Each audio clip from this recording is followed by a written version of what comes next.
আগামী জাতীয় সংসদ নির্বাচনকে সামনে রেখে নীলফামারী 1 ডোমার ডিমলা আসনে বাংলাদেশ জামাতে ইসলামী মনোনীত দাঁড়িপাল্লা মার্কার এমপি প্রার্থী অধ্যক্ষ মাওলানা আব্দুস সাত্তার সাংবাদিকদের সাথে মত বিনিময় করেছেন।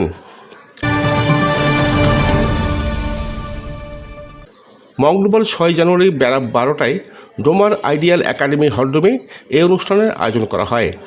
ডোমার উপজেলা প্রচার ও মিডিয়া বিভাগের সেক্রেটারি সোহেল রানার সঞ্চালনায় অনুষ্ঠানে সভাপতিত্ব করেন ডোমার উপজেলা জামাতের আমির মাওলানা আব্দুল হাকিম।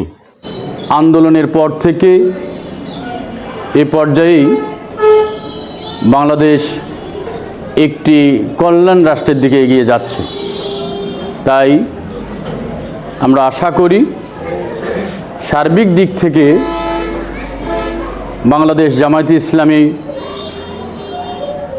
সকল ধরনের বুদ্ধিজীবী, সাংবাদিক এবং সচেতন মহলদেরকে সাথে নিয়ে সামনের দিকে এগিয়ে যেতে চায়, বাংলাদেশকে একটি কল্যাণ রাষ্ট্রে পরিণত করতে চায়। আশা করি আপনারা এই ব্যাপারে সর্বাত্মক সহযোগিতা করবেন ইনশাআল্লাহ। বিশেষ অতিথি হিসাবে উপস্থিত ছিলেন ডিমলা উপজেলা জামাতের আমির মাওলানা মজিবুর রহমান, ডোমার উপজেলা সেক্রেটারি মাওলানা রবিউল আলম, ডিমলা উপজেলা সেক্রেটারি কাজী রকনুজ্জামান বকুল, ডোমার উপজেলা কর্ম পরিষদের সদস্য হাফিজ আব্দুল হক প্রমুখ।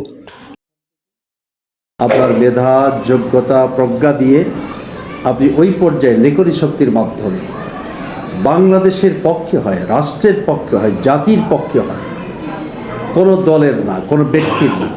আপনারা কিন্তু এই রাষ্ট্রের সম্পদ, আপনারা এই জাতির সম্পদ। সুতরাং আমাদের দাবি হলো সেটি, রাষ্ট্রের হয়ে আমরা কাজ করি, জাতির প্রত্যাশা পূরণে কাজ করি। এই জাতি আর যাতে কোনো বিপর্যস্ত না হয়ে পড়ে, লেখনী শক্তির মাধ্যমে আপনারা এই পজিটিভ দিকটাও পালন করতে পারেন। এই এতটুকু। উক্ত মতবিনিময় সভায় জেলা এবং উপজেলা পর্যায়ের প্রিন্ট এবং ইলেকট্রনিক মিডিয়ার সাংবাদিকগণ উপস্থিত ছিলেন। ডোমা ডিমলার উন্নয়নের ধারা অব্যাহত রাখতে সকলের সহযোগিতা এবং দোয়া কামনা করেন এমপি প্রার্থী অধ্যক্ষ মাওলানা আব্দুস সাত্তার। নির্বাচনে জেতার সময়ে প্রার্থীগণ অনেক কিছুই আশ্বাস দিয়ে থাকেন, তো অন্যের কথা আমরা বলবো না। যেহেতু সম্ভাবনাময় বাংলাদেশ, জামাত ইসলামী আগামী দিনে দেশ ও জাতির কল্যাণে কাজ করে যাচ্ছে। আমরা আশাবাদী যে আমরা একটা ভালো ফলাফল বা মর্যাদা আসনে আল্লাহ তাআলা উত্তীর্ণ করবেন।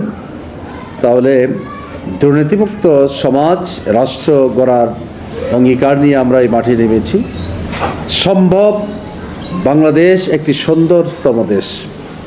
বাংলাদেশের শস্য শ্যামল সুন্দর ফলে এদেশের কৃষিখাতকে ডেভেলপ করা হলে আমরা এদেশের জনগণকে সাথে নিয়েই ইনশাআল্লাহ একটি কল্যাণকর রাষ্ট্র গঠন করতে পারব।